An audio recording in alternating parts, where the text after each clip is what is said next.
Good evening, everyone. Welcome to my channel. I am Sudhanya Singh Gupta. This is the exam. This is the topic is according to NTA NET 2021. Wilfredo Pareto. Today is my topic is Wilfredo Pareto. Now the introduction. He born in 5th July 1848, Paris, France, and died in 19th August. Sorry, here will be 19th August. This 9 is extra 199. That here is this will be the 19th August 1923, aged 75. He was Italian economist and sociologist. Before I starting about the Wilfredo, you need to know that basically he was economist. He was not sociologist. After that, he established as an economist. After that, he established as sociologist. He was economist, particularly in the study of income distribution and the analysis of individuals' choices. First उन्होंने जो बोले थे वो income distribution के बारे में उन्होंने बात किए थे एंड इंडिविजुअल चॉइस के बारे में भी बात किए थे. हम लोगों के सोसाइटी का जो इनकम डिस्ट्रीब्यूशन है इनके बारे में वो बात किए थे.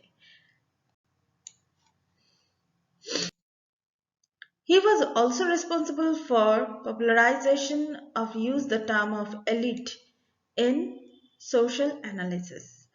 वो एलिट जो वर्ड है इसका इसका इतना हम लोग अभी जो एलिट क्लास के बारे में बात करते हैं वो इतना पॉपुलर इसलिए हुआ कि उन्होंने इसको इंट्रोड्यूस किया था.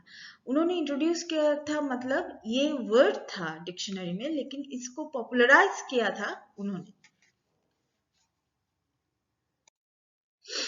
The mind and the society. Pareto developed motion of the circulation of elite. These are the very important thing. The circulation of elite.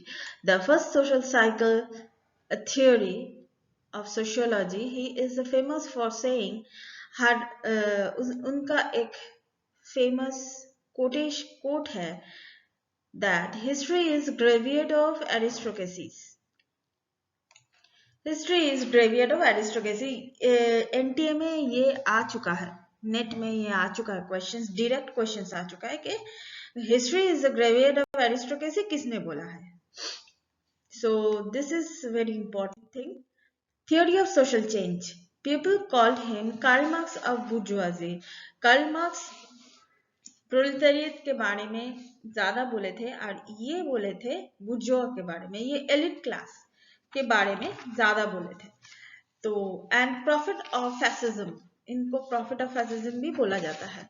According to him the social change is depend on politics. Definitely the social change is depend on politics. वो राजनीति के ऊपर ज्यादा जोर दिए थे कि हम लोगों का सोशल चेंज जो होता है वो राजनीति के वजह से ही होता है.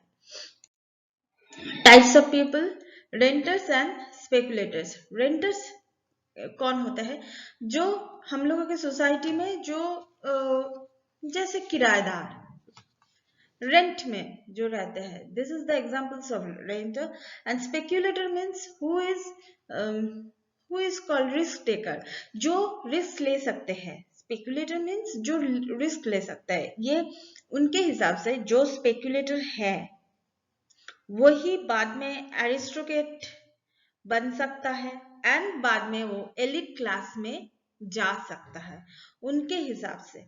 स्पेकुलेटर्स बाद में एरिस्टोक्रेसी उनके अंदर आ सकता है क्योंकि वो रिस्क टेकर है, वो रिस्क ले सकता है. अगर आप बियॉन्ड द बॉक्स काम नहीं करोगे तो आप फेमस नहीं होगे, पैसा नहीं आएगा.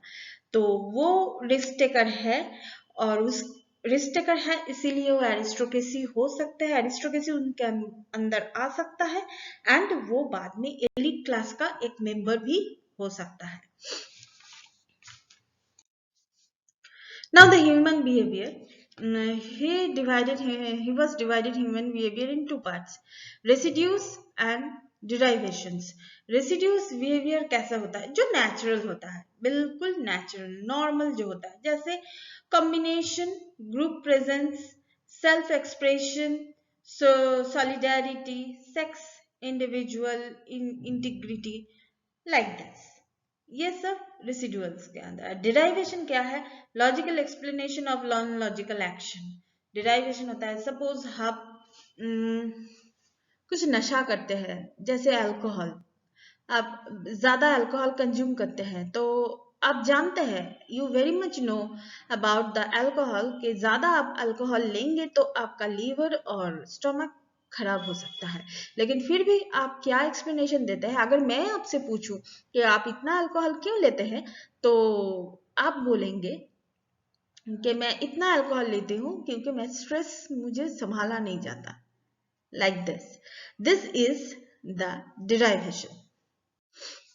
So types of elites, governing elite and non-governing elite. Governing elite means हम लोगों का पीएम सीएम जो है वो गवर्निंग एलिट के अंदर आता है. नॉन गवर्निंग एलिट मतलब टाटा, बिरला, अंबानी, ये सब हम नॉन गवर्निंग के अंदर ला सकते हैं. Actual derivation is non-logical experimental theory. Actually derivation जो होता है ये नॉन लॉजिक के ऊपर होता है. नॉन लॉजिक मतलब जिस काम को करने में कोई मतलब नहीं होता, कोई मीनिंग ही नहीं होता, इसको नॉन लॉजिकल बोलते हैं. जो काम आप सुबह उठ के ब्रश करके ब्रेकफास्ट करके काम पे जाता है, ये लॉजिकल है. लेकिन आप सुबह उठ के ब्रश करके ब्रेकफास्ट करके फिर से आप सोने जा रहे हैं, ये लॉजिकल नहीं है, ये नॉन लॉजिकल है. अगर आपका तबीयत खराब ना हो तो, अगर आपका तबीयत खराब ना हो तो ये नॉन लॉजिकल हो जाएगा.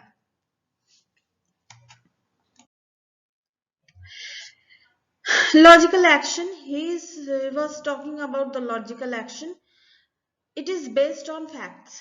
लॉजिकल एक्शन जो होता है वो फैक्ट्स के ऊपर बेस होता है. ये बहुत आसान सा एक थियरी है, वो फैक्ट्स के ऊपर बेस होता है. And non logical action guided by emotions, ये भी आसान चीज है जो आप लोगों को आसानी से समझ में आ जाएगा कि नॉन लॉजिकल एक्शंस जो होता है वो गाइडेड इमोशंस होता है, गाइडेड बाय इमोशंस होता है.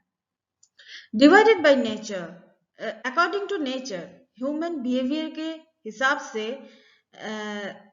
वो डिवाइड किया है. टू टाइप्स ऑफ पीपल को डिवाइड किया गया by nature, according to the nature. यहाँ पर ये थोड़ा ठीक नहीं हुआ है, ये डिवाइडेड बाय नेचर नहीं होगा, ये अकॉर्डिंग टू नेचर होगा. ये डिवाइडेड बाय नेचर नहीं होगा, ये होगा अकॉर्डिंग टू नेचर.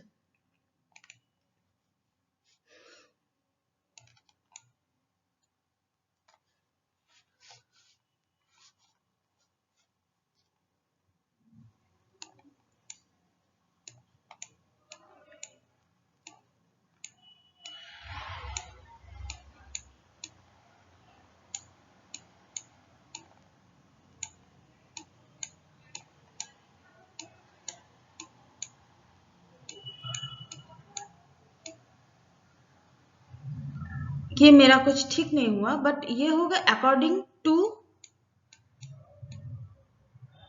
नेचर. ये लिखा मेरा ठीक नहीं होगा हुआ बिकॉज आई एम लेफ्टी और my mouse is on my right hand side. So ये अरेंज करते करते टाइम चला जाएगा, इसलिए मैंने राइट हैंड से ही लिख दिया. Anyway, he is divided the nature in two types, lions and foxes. He told lions as the persistence of aggregates means powerful. यहाँ पर होगा powerful, यहाँ पर स्पेलिंग मिस्टेक हुआ है, यहाँ पर होगा powerful. Like military dictatorship. He told foxes the residues of combination, they are cunning and manipulative. Of course, जो जिसका नेचर, जो लायंस होता है वो बहुत स्ट्रॉन्ग होता है, पावरफुल होता है. जंगल में कितना भी मतलब कितना भी एनिमल्स रहे, पावरफुल लायंस को ही बोला जाता है। और फॉक्सेस क्या होता है, वो कनिंग टाइप का होता है, अपने बारे में ज्यादा सोचता है, कनिंग टाइप का होता है, मैनिपुलेटिव तो होता ही है। So this is for all now. That's all for now. Keep watching and please subscribe my channel. Till then, goodbye. And I am uh, also told you that the MCQ and PYQs I am also, मैं वो भी करवा दूंगी आप लोगों को। तो MCQs मैं स्टार्ट करूंगी, इस वीक से ही स्टार्ट करूंगी। सो प्लीज आप देखते रहिए, please subscribe my channel. Till then good bye.